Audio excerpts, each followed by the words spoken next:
तू तो काफिर है और जहन्नुम में जाएगा। वो कहते हैं जिहादी पाकिस्तान चला जा।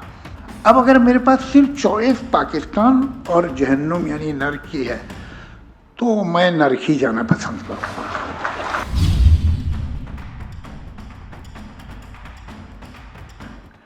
कि तू तो काफिर है और जहन्नुम में जाएगा।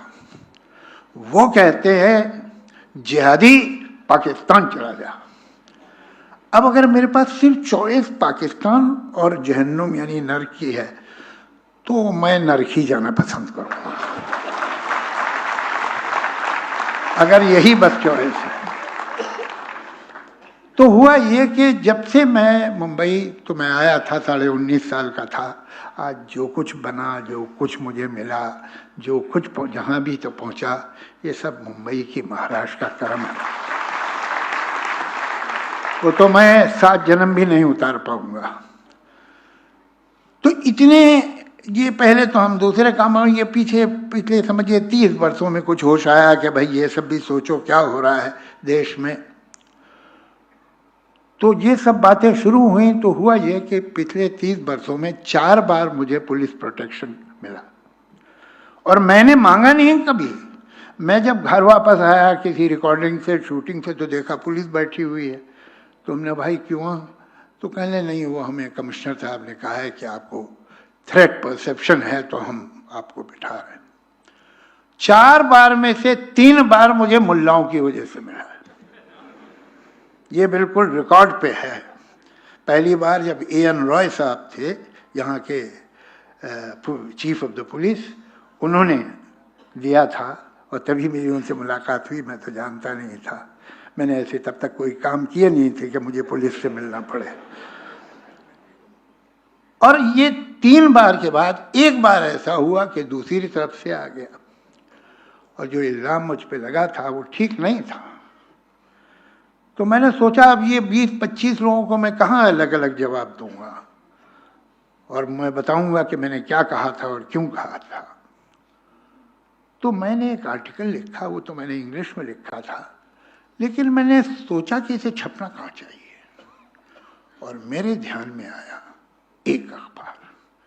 तो मैंने उसे मराठी में ट्रांसलेट करवाया और मैंने फ़ोन किया संजय जी को कि आपसे मैं मिलना चाहता हूँ। कहने आ जाइए। मैं इनके ऑफिस गया सामना में। मैंने कहा कि सर मैं एक आर्टिकल लेके आया हूँ जो मैं चाहता हूँ सामना में छपे, कहीं और छपे ना छपे। और मैंने इन्हें दिया। वो आर्टिकल 2-3 पेज का था, इन्होंने 5 मिनट में पढ़ लिया। कहने किसने ट्रांसलेट किया है? बहुत अच्छा ट्रांसलेशन है। मतलब पहली तारीफ मेरी नहीं हुई, जिसने ट्रांसलेट किया था उसकी की आपको याद होगा। तो मैंने कहा जी बताया मैंने कि फला ने, बहुत अच्छा है उसने किया है। तो अभी तक मुझे नहीं मालूम था कि ये छापेंगे, कहेंगे हाँ छाप दूंगा कि नहीं। तो मैंने कहा सर फिर मैं तो चाहता हूँ कि सामना में आए, इसलिए कि जो मैंने कहा लिखा है दिल से लिखा और यही सच है। तो कहने दिल से लिखा है और सच है तो हम ही छापेंगे और कौन छापेगा। तो वो सामना में छपा। उसके बाद वो और भी बहुत जगह छपा जो बड़े बड़े पेपर्स हैं। लेकिन मैं आपको एक बात बताऊं कि हर पेपर ने, हिंदी के भी इंग्लिश के भी, मेरा एक सेंटेंस कहीं से काट दिया, एक पैराग्राफ कहीं से कम कर दिया। वो पूरा आर्टिकल सिर्फ सामने में छपा। ये सच। तो मैं तो इनका भक्त हो गया, आंखें खोल के, अंध भगत नहीं।